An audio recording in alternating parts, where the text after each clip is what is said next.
दोस्तों, पिछले 72 घंटों में बांग्लादेश को लेकर जिस तरह के कदम भारत के द्वारा उठाए गए, उसके बाद बांग्लादेश ने शुरुआत में थोड़े बहुत अपने तीखे तेवर जरूर दिखाए, लेकिन अब बांग्लादेश की सरकार घुटनों पर आती हुई दिखाई दे रही है। फिर चाहे अडानी द्वारा सप्लाई की जाने वाली बिजली को रिस्टोर करने की अपील की जानी हो, जिसके बाद भारत ने वापस बिजली देना बांग्लादेश को शुरू कर दिया, तो वहीं दूसरी तरफ बांग्लादेश के ट्रेडर्स विनती कर रहे हैं कि भारत रॉ मटेरियल्स की सप्लाई, जिसको हाल ही में बांग्लादेश के द्वारा बंद किया गया, उसको वापस शुरू करे। हालांकि इसको लेकर भारत की तरफ से अभी कोई फैसला नहीं लिया गया। दरअसल मोहम्मद यूनिस ये चाहते थे कि जो रॉ मटेरियल बांग्लादेश की फैक्ट्रियां भारत से खरीदा करती थी, उसको भारत से खरीदना बंद करे, जिसको लेकर येन के इंपोर्ट पर बांग्लादेश ने पाबंदी लगाई थी। बांग्लादेश इस रॉ मटेरियल को पाकिस्तान से मंगाना चाहता है। हालांकि बांग्लादेश की ट्रेडर्स ने यह कहा है कि अगर ऐसा हम करते हैं तो इससे हमारा काफी नुकसान होगा। दूसरा, पाकिस्तान से आने वाला रॉ मटेरियल न सिर्फ महंगा होगा, बल्कि वह क्वालिटी में भी काफी कम होगा, जिस वजह से बांग्लादेश की क्लोथिंग इंडस्ट्री की जो छवि थी वो और भी ज्यादा खराब होगी, जो कि ऑलरेडी मोहम्मद यूनिस की पॉलिसी से काफी नुकसान झेल रही है। दरअसल भारत सरकार बांग्लादेश पर मोहम्मद यूनिस के चाइना दौरे और वहां पर दिए गए उनके बयान के बाद से काफी ज्यादा आक्रामक है। मोहम्मद यूनिस ने भारत के नॉर्थ ईस्ट हिस्से को लैंड लॉक्ड यानी समुद्र से कटा हुआ इलाका बताया। उन्होंने कहा कि ये पूरा इलाका बांग्लादेश पर निर्भर है समंदर तक पहुंचने के लिए। इतना ही नहीं, उन्होंने बांग्लादेश को समंदर का रखवाला तक कह दिया और चीन को इन इलाकों में व्यापार बढ़ाने का न्योता दे दिया, यानी भारत की चिकन नेक रीजन के पास अपना दबदबा बढ़ाने को कहा। मोहम्मद यूनिस को ये बात भली भांति पता है कि चिकन नेक का एरिया भारत के लिए कितना ज्यादा महत्वपूर्ण है और ये कितना संवेदनशील इलाका है। इसके बावजूद चीन के अंदर जाकर उनका ये बयान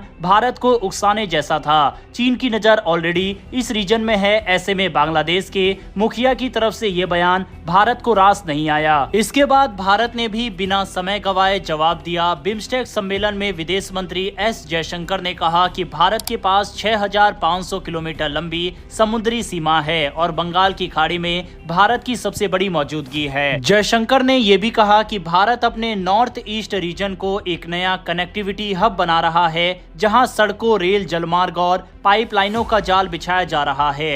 हालांकि इस बार भारत ने बांग्लादेश पर सिर्फ जुबानी एक्शन नहीं लिया, बल्कि बांग्लादेश को बड़ा झटका देते हुए बांग्लादेश को दी गई ट्रांसशिपमेंट फैसिलिटी को रद्द कर दिया। इस फैसिलिटी के जरिए बांग्लादेश भारत के रास्ते मिडिल ईस्ट, यूरोप, नेपाल और भूटान के साथ ट्रेड करता था, वह भी बिना किसी एक्स्ट्रा खर्च के। लेकिन अब भारत ने इस सुविधा को बंद कर दिया। विदेश मंत्रालय ने कहा कि भारतीय पोर्ट्स और एयरपोर्ट्स पर ऑपरेशनल दिक्कतों की वजह से ये फैसला लिया गया।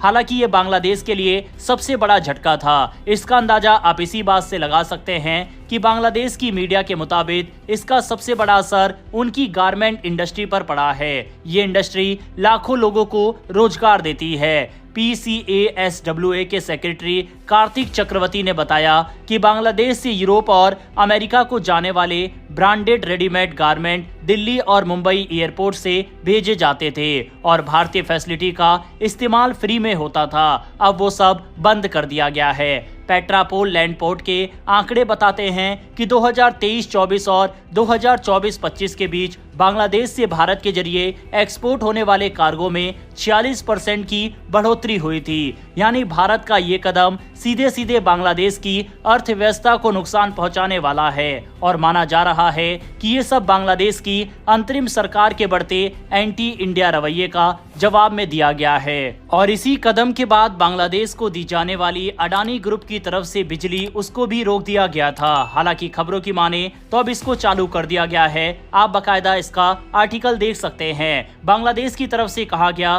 कि हम सभी पेमेंट को समय पर दे रहे हैं, इसीलिए हमें फुल बिजली सप्लाई होनी चाहिए और भारत को कॉन्ट्रैक्ट का पालन करना चाहिए। इसके बाद भारत ने बिजली की सप्लाई जरूर शुरू कर दी। हालांकि भारत के द्वारा ट्रांसशिपमेंट फैसिलिटी बांग्लादेश को बंद किए जाने के बाद बांग्लादेश ने भारत से येन की सप्लाई पर पाबंदी जरूर लगा दी। इससे बांग्लादेश की फैक्ट्री और वहां के ही व्यापारियों को ही भारी नुकसान झेलना पड़ रहा है।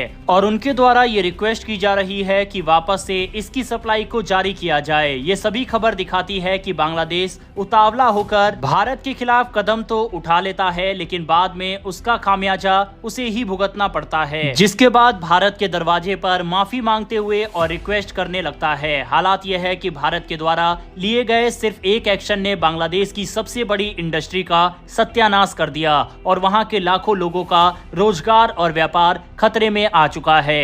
हालांकि दोस्तों, अब आपके मन में यह सवाल आ सकता है कि जब भारत के द्वारा इतने बड़े बड़े एक्शन बांग्लादेश के खिलाफ लिए जा रहे हैं, तो ऐसे में वापस से बिजली बांग्लादेश को अडानी की तरफ से क्यों सप्लाई की जा रही है? तो इसका जवाब बिल्कुल सिंपल है कि भारत और बांग्लादेश के बीच कॉन्ट्रैक्ट हुआ है। ऐसे में अडानी बिजली को तभी रोक सकता है जब बांग्लादेश की तरफ से पेमेंट वगैरह नहीं की जाती। हालांकि अगर भारत सरकार बिजली बांग्लादेश को देने से रोकना चाहे तब ये फैसला जरूर लिया जा सकता है। बहरहाल, क्या भारत सरकार को बांग्लादेश को सप्लाई की जाने वाली बिजली को भी रोक देना चाहिए या फिर अभी ऐसे बड़े कदम को बात के लिए रखना चाहिए? इस पर अपनी राय कमेंट बॉक्स में लिखकर बताइएगा।